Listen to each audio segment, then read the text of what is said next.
Welcome students. आज का हमारा टॉपिक है statement of cost. Statement of cost को हम कॉस्ट शीट भी कहते हैं। कॉस्ट शीट क्या होती है?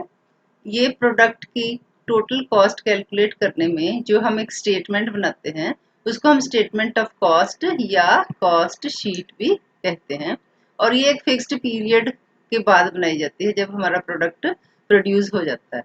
तो इस कॉस्ट शीट का हमें फायदा क्या है कि इसमें जो है हमारी cost of the product calculate की जाती है।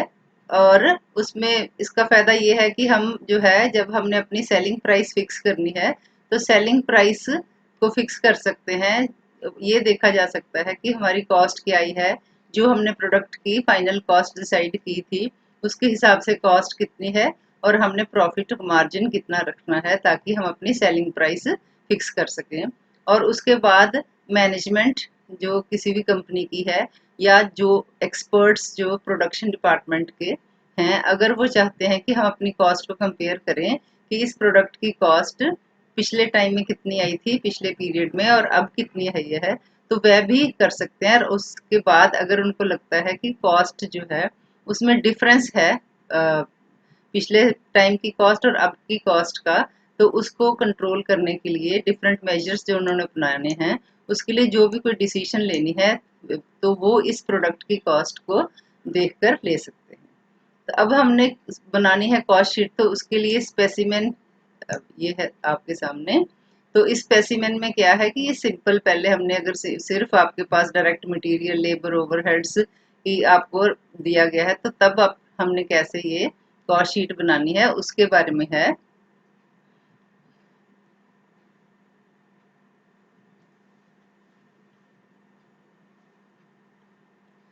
Statement of cost, cost sheet, इसको हम स्टेटमेंट ऑफ कॉस्ट भी कहते हैं या कॉस्ट शीट भी कहते हैं। तो स्टेटमेंट ऑफ कॉस्ट या कॉस्ट शीट क्या होती है? ये वो स्टेटमेंट है जब हम किसी भी प्रोडक्ट की कॉस्ट को कैलकुलेट करने के लिए बनाते हैं।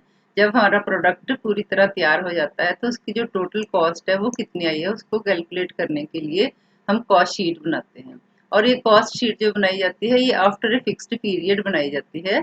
और इसका फायदा ये है कि हमें प्रोडक्ट की टोटल कॉस्ट का पता चल जाता है। अगर प्रोडक्ट की सेलिंग प्राइस फिक्स करनी है, जो भी हमने एस्टिमेटेड कॉस्ट पहले डिसाइड की थी कि हमारी सेलिंग प्राइस क्या होगी, तो उसमें कॉस्ट कितनी आई है हमारे प्रोडक्ट की, और अब हम फाइनल जो सेलिंग प्राइस फिक्स करनी है तो उसमें हमारा प्रॉफिट कितना होगा, ये फाइंड आउट करने के लिए हम स्टेटमेंट ऑफ कॉस्ट बनाते हैं। और उसके बाद अगर कंपैरिजन करना हो इस प्रोडक्ट की कॉस्ट का जो अब हमने प्रोड्यूस किया है और इसी प्रोडक्ट को हमने जो पिछले टाइम में प्रोड्यूस किया था उसके साथ अगर हमने कंपैरिजन करने हैं, तो भी कंपैरिजन हम कॉस्ट शीट को देखकर कर सकते हैं ताकि कॉस्ट कंट्रोल के जो मेजर्स हैं, अगर कंपनी को ये लग रहा है कि जो हमारे प्रोडक्ट की कॉस्ट हमारी एस्टिमेटेड कॉस्ट से डिफरेंट आई है, उससे रिलेटेड अगर कोई भी डिसीजन लेना है रिलेटिंग टू द प्रोडक्ट, तो वो भी कॉस्ट शीट को देखकर लिया जा सकता है।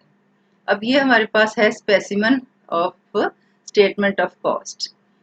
ये हमारा सिंपल जो स्टेटमेंट है जिसमें हमारे पास कोई भी ओपनिंग स्टॉक या क्लोजिंग स्टॉक, फिनिश्ड गुड्स का, वर्क इन प्रोग्रेस का या रॉ मटेरियल का, इसके बारे में कोई इन्फॉर्मेशन अगर हमारे पास ना हो तो हमने ये सिंपल कॉस्ट शीट बनानी है। तो ये जो है आपके जो एक्सपेंसेस हैं, मैंने अपनी पिछली वीडियो में आपको इनके बारे में डिटेल में बताया था कि ये एक्सपेंस होते क्या हैं। तब हम इसका कॉस्ट शीट में कैसे यूज होता है उसके बारे में आपको बता रही हूँ।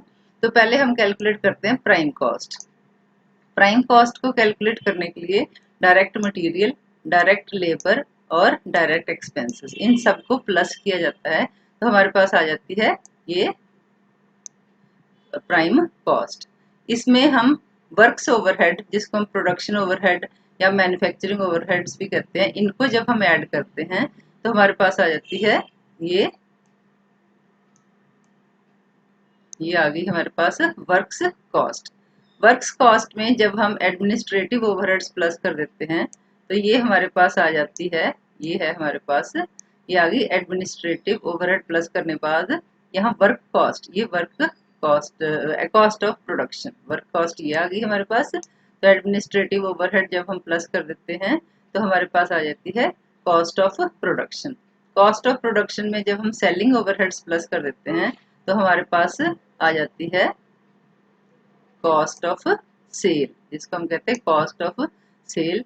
कॉस्ट ऑफ सेल जो है वो हमारी बन जाएगी प्रोडक्ट की टोटल कॉस्ट, या हम इसको सेलिंग ओवरहेड्स प्लस करके टोटल कॉस्ट भी कह सकते हैं या कॉस्ट ऑफ सेल भी कह सकते हैं। ये तो हमारा है सिंपल परफॉर्मा। इसके बाद जो है अगर आपको प्रॉफिट कैलकुलेट करने के लिए भी कहा गया है तो फिर ये हमारा परफॉर्मा बनेगा specimen statement of cost and profit. इसमें क्या करेंगे हम, इसमें हमने पहले value of raw material, cost of raw material या value of raw material consumed कहा जाता है, तो ये हमने कैलकुलेट करना होता है। तो इसमें हमने ओपनिंग स्टॉक की और क्लोजिंग स्टॉक की एडजस्टमेंट करनी है। Opening stock of raw material क्या होता है कि जो हम पिछले पीरियड में, मैंने बताया ना कि फिक्स पीरियड ऑफ टाइम के बीच में बनाया जाता है, तो ये जो ओपनिंग स्टॉक है ये हमने पहले यूज करना है, फिर जो हमने नई परचेसेस की है वो यूज करनी है जब हमने कोई भी प्रोडक्ट प्रोड्यूस करना है। तो फिर ये opening stock of raw material plus purchases है ना, ये दोनों को प्लस करके उसमें से अगर closing stock at the end of the period जब हमारा प्रोडक्ट बन गया तो उसके बाद जो स्टॉक बचा है उसको माइनस करके जो फिगर आएगी, ये जो फिगर आएगी ये वाली फिगर, तो ये क्या है, cost of raw material consumed. अब हम परचेसेस की जगह क्या लिखेंगे, cost of raw material consumed. तो इसमें अब हम प्लस करेंगे डायरेक्ट वेजेस, डायरेक्ट एक्सपेंसेस। पहले हमने क्या किया था, यहाँ पिछली कॉस्ट शीट में सिर्फ परचेसेस प्लस की थी, पर अब हमारे पास ओपनिंग स्टॉक भी है और क्लोजिंग स्टॉक भी है, तो इसलिए ये तीनों की एडजस्टमेंट करके फिर हम cost of raw material consumed निकालेंगे। तो उसमें हम ऐड कर देंगे डायरेक्ट वेजेस और डायरेक्ट एक्सपेंसेस, तो हमारी आ जाएगी प्राइम कॉस्ट। ये हमारी प्राइम कॉस्ट है। अब इसमें जो है हमने क्या प्लस करना है, फैक्ट्री ओवरहेड्स। जब फैक्ट्री ओवरहेड्स ऐड कर देंगे तो हमारी आ जाएगी फैक्ट्री कॉस्ट इंकर्ड, ये हमारी फैक्ट्री कॉस्ट इंकर्ड है। इसमें फिर जैसे हमने इधर opening stock of raw material और closing stock of raw material इन दोनों की एडजस्टमेंट की है, इसी तरह ओपनिंग वर्क इन प्रोग्रेस, ये प्रोग्रेस है प्रोसेस नहीं है, प्रोग्रेस वर्ड यहाँ जो है प्रो जी लिखना अपने, progress.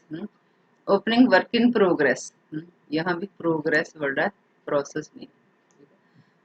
Opening work in progress और क्लोजिंग वर्क इन प्रोग्रेस, इसकी एडजस्टमेंट करनी है। तो इसमें क्या है, factory cost incurred plus opening work in progress minus इन दोनों को प्लस करके जो फिगर आएगी उसमें से क्लोजिंग वर्क इन प्रोग्रेस को माइनस कर देना, तो आपकी आ जाएगी फैक्ट्री कॉस्ट। इसको हम फैक्ट्री कॉस्ट भी कहते हैं, मैन्युफैक्चरिंग कॉस्ट भी कहते हैं, वर्क्स कॉस्ट भी कहते हैं। तो ज्यादा वर्क्स कॉस्ट जो वर्ड है वो स्टेटमेंट ऑफ कॉस्ट में या यूज होता है।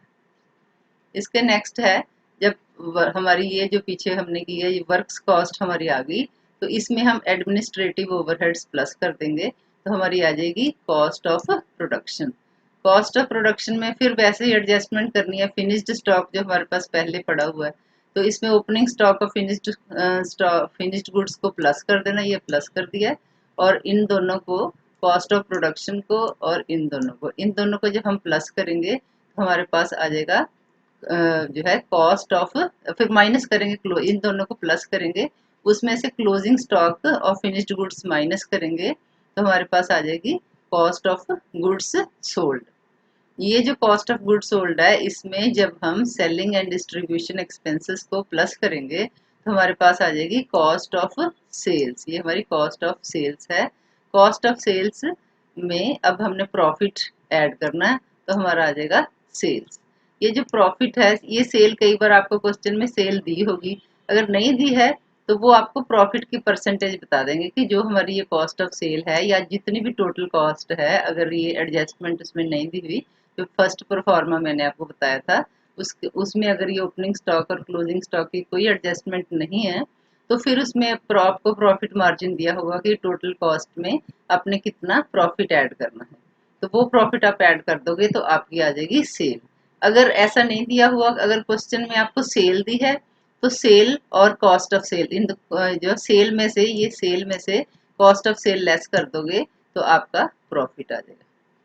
स्टूडेंट्स, इसके बाद जो है कुछ बातों का ध्यान रखना, अगर आपको, अगर मतलब ये जो कॉस्ट शीट होती है इसका कोई सेट परफॉर्म नहीं है, कंपनी अपनी सहूलत से इसको चेंज कर सकती है।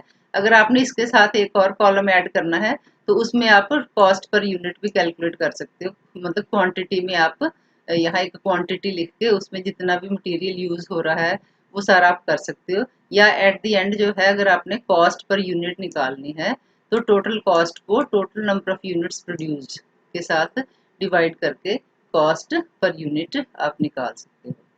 और अब ये जो परचेसेस मैंने ऊपर आपको बताई थी, परचेसेस में अगर तो सीधा आपको परचेसेस दिया हुआ क्वेश्चन में तो आप परचेसेस लिख सकते हो। अगर आपको ये कैरेज इनवर्ड, रिटर्न आउटवर्ड या freight, other expenses on purchases जैसे पोर्ट ड्यूटी, इंश्योरेंस, ऐसे अगर खर्चे दिए हुए हैं तो फिर आपको नेट परचेसेस निकालनी पड़ेंगी। तो नेट परचेसेस में आपने क्या करना है, ये जो परचेसेस है परचेसेस में से रिटर्न आउटवर्ड माइनस करना है। रिटर्न आउटवर्ड क्या होता है कि कई बार हम मटेरियल खरीदते हैं तो उसमें कुछ मटेरियल जो है वो डिफेक्टिव आ जाता है तो वो हम वापस करते हैं तो उसको हम रिटर्न आउटवर्ड कहते हैं। तो फिर परचेसेस में से परचेसेस रिटर्न लेस कर देंगे तो वो नेट परचेसेस आ जाएंगी, तो उसमें ये सारे हम एक्सपेंसेस प्लस कर देंगे तो फिर हमारी जो फिगर आ जाएगी उसको हम परचेसेस कहेंगे, वो हमने अपनी कॉस्ट शीट में लिखनी है। ये मैंने आपको बता ही दिया कि value of raw material consumed कैसे निकालते हैं। Opening stock plus purchases minus closing stock, ये हमारा वैल्यू ऑफ रॉ मटेरियल बन जाएगा। अब कुछ एक्सपेंसेस ऐसे होते हैं जो आपको क्वेश्चन में दिए होंगे पर आपने वो इंक्लूड नहीं करने इसमें, क्योंकि वो प्योरली फाइनेंशियल इन नेचर होते हैं। जैसे ये फर्स्ट है कि प्योरली फाइनेंशियल चार्जेस, ये कौन से होते हैं कि जैसे सपोज हमने बैंक से लोन लिया हो तो इंटरेस्ट ऑन बैंक लोन ये कॉस्ट शीट में नहीं आएगा। Loss on investment, penalties and fines, interest on capital, ऐसे जो खर्चे हैं ये हमारे यहाँ पर नहीं आएंगे, ये प्योरली फाइनेंशियल इन नेचर है, ये फाइनेंशियल अकाउंट में आएंगे। ऐसे ही अप्रोप्रिएशन ऑफ प्रॉफिट, जैसे हमने डोनेशन दी है, transfer to reserve and sinking fund, अगर कुछ फंड हमने रिजर्व और सिंकिंग फंड में डाला है, या टैक्सेस दिए अपनी इनकम पर, वो भी प्योरली फाइनेंशियल इन नेचर है, तो इसलिए ये भी अप्रोप्रिएशन ऑफ प्रॉफिट्स भी कॉस्ट शीट में आपने इंक्लूड नहीं करने हैं। ऐसे ही writing off intangible and fictitious assets जैसे goodwill, patents, copyright, preliminary expenses, ये भी आपने छोड़ देने हैं, ये भी आपने कॉस्ट शीट में नहीं इंक्लूड करने। उसके बाद प्योरली फाइनेंशियल इनकम, जैसे interest received on bank deposit, आपके पास कोई बैंक डिपॉजिट है तो उसमें अगर कंपनी को इंटरेस्ट रिसीव होता है वो भी आपने कॉस्ट शीट में नहीं शो करना। डिविडेंड रिसीव्ड या डिस्काउंट और कमीशन रिसीव्ड, ऐसी एंट्री भी आपने कॉस्ट शीट में शो नहीं करनी। और उसके बाद क्या है, एबनॉर्मल गेन एंड लॉसेस, जैसे abnormal wastage of material, wages of abnormal idle time. Abnormal idle time क्या है कि वेजेस आपको देनी पड़ी पर उस वक्त जो हमारे लेबरर्स हैं या स्टाफ जो है प्रोडक्शन के साथ जुड़ा हुआ उन्होंने कोई काम नहीं किया, कारण कोई भी हो सकता है, मशीनरी ब्रेकडाउन हो सकती है, पावर ब्रेकडाउन हो सकती है, कारण कोई भी हो सकता है, पर वेजेस आपको देनी पड़ेगी। तो ऐसे जो नॉर्मल गेन या लॉसेस हैं वह भी आपने इसमें इंक्लूड नहीं करने, क्योंकि ये सारे जो है फाइनेंशियल इनकम्स की आइटम है, कई बार आपको क्वेश्चन में दी होती हैं तो आपने इन सब को छोड़ देना है। नीचे नोट, क्वेश्चन जब आप करोगे तो नीचे नोट में लिख देना है कि ये जो है these are purely financial in nature, they have no place in the cost sheet. तो ये आपने सारे कॉस्ट शीट से अलग रखने हैं। अब मैंने आपके लिए एक एग्जाम्पल प्रिपेयर किया है कि आपको पता चल जाए कि कैसे करना है। इसमें दी हुई है सेल्स दी हुई है, ओपनिंग स्टॉक है 2019 का मैंने जो है क्वेश्चन बनाया, तो मटेरियल है, वर्क इन प्रोग्रेस, ये क्या है ओपनिंग है, ये जो तीन है ना, ये opening material, opening work in progress, material मतलब raw material, work in progress और फिनिश्ड गुड्स हैं, ये परचेसेस लेबर है। आगे ऐसे ही ये क्लोजिंग स्टॉक है, ये भी रॉ मटेरियल है, वर्क इन प्रोग्रेस और फिनिश्ड गुड्स, ये तीनों क्या है क्लोजिंग स्टॉक है। उसके बाद अदर एक्सपेंसेस हैं, अदर एक्सपेंसेस में क्या है फैक्ट्री ओवरहेड्स, वो कहते हैं कि जो फैक्ट्री ओवरहेड्स है ना 50% ऑफ डायरेक्ट लेबर है, ये जो आपकी डायरेक्ट लेबर, ये जो डायरेक्ट लेबर है ना इसका 50% जो है वो आपने फैक्ट्री ओवरहेड्स डालने हैं। ऐसे administrative overheads 10% of work cost, जो आपकी वर्क कॉस्ट आएगी उसका 10% आपने एडमिनिस्ट्रेटिव ओवरहेड लेने हैं। सेलिंग ओवरहेड्स क्या है? 50% ऑफ सेल। ये जो सेल दी हुई है ना, जो है 5%, 50 नहीं 5% ऑफ सेल, तो इसका 5% जो है वो आपका सेलिंग ओवरहेड बन जाएगा। ये कैलकुलेट करके तो फिर आपने इसको अपनी कॉस्ट शीट में इंक्लूड करना है। ये अभी सॉल्व किया मैंने एग्जांपल आपके लिए। तो ये किया है, ओपनिंग स्टॉक 1500 और परचेसेस प्लस कर दी, ये इतना ये फिगर आ गई। तो इसमें ये दोनों को प्लस करके ये फिगर आई हमारे पास। इसमें हमने क्लोजिंग स्टॉक माइनस कर दिया, तो ये आ गया value of material consumed, raw material आप लिख सकते हो, या वैल्यू ऑफ मटेरियल कंज्यूम्ड। तो ये फिगर हमारे पास आ गई। इसमें हमने डायरेक्ट लेबर ऐड कर दिया, डायरेक्ट एक्सपेंसेस ऐड कर दिए, तो हमारे पास ये आ गई प्राइम कॉस्ट। प्राइम कॉस्ट में फैक्ट्री ओवरहेड प्लस कर दिए। ये 50% ऑफ डायरेक्ट लेबर था ना, तो इसमें डायरेक्ट लेबर क्या है? ये वाली हमारी डायरेक्ट लेबर है, तो इसका 50% हमने इधर लिख दिया, तो हमारी आ जाएगी फैक्ट्री कॉस्ट। अब जो फैक्ट्री कॉस्ट है, इसमें हमने ओपनिंग स्टॉक और क्लोजिंग स्टॉक की एडजस्टमेंट करनी है। तो क्या करना है? ओपनिंग स्टॉक को प्लस करना है, तो इन दोनों को प्राइम कॉस्ट को फैक्ट्री कॉस्ट को और ओपनिंग वर्क इन प्रोग्रेस को प्लस, इन दोनों को प्लस किया, तो ये फिगर आ जाएगी। इस फिगर में से ये 3000 माइनस कर देना, तो हमारे पास वर्क्स कॉस्ट, ये वाली वर्क्स कॉस्ट आ जाएगी। इसमें अब हमने एडमिनिस्ट्रेटिव ओवरहेड्स को, या एडमिनिस्ट्रेटिव एक्सपेंस, ऑफिस एक्सपेंस, कुछ भी हम कह सकते हैं, तो ये हमने ऐड करने हैं। तो इसका क्या दिया था क्वेश्चन में? ये है 10% ऑफ वर्क्स कॉस्ट। तो वर्क्स कॉस्ट कितनी है? ये हमारी जो है, ये जो है ये वर्क्स कॉस्ट है, तो इसका हमने 10% ले लिया, तो हमारे पास ये फिगर आई है। ठीक है, तो ये इसमें हमने ऐड कर दी, इन दोनों फिगर्स को हमने प्लस कर देना है, तो हमारे पास कॉस्ट ऑफ गुड्स मैन्युफैक्चर्ड, ये हमारे पास कॉस्ट ऑफ गुड्स मैन्युफैक्चर्ड आ जाएगा। अब इसमें फिर एडजस्टमेंट करनी है, ओपनिंग फिनिश्ड गुड्स को प्लस करना है और क्लोजिंग फिनिश को माइनस करना है। तो इन दोनों को प्लस कर दिया, इन दोनों को प्लस कर दिया, तो ये हमारे पास फिगर आ गई। इसमें से हमने क्लोजिंग फिनिश्ड गुड्स को माइनस कर दिया, तो ये हमारे पास आ गया कॉस्ट ऑफ गुड्स सोल्ड। ये कॉस्ट ऑफ गुड्स सोल्ड है। अब इसमें selling and distribution overheads plus करने हैं, तो ये क्या है? 5% ऑफ सेल।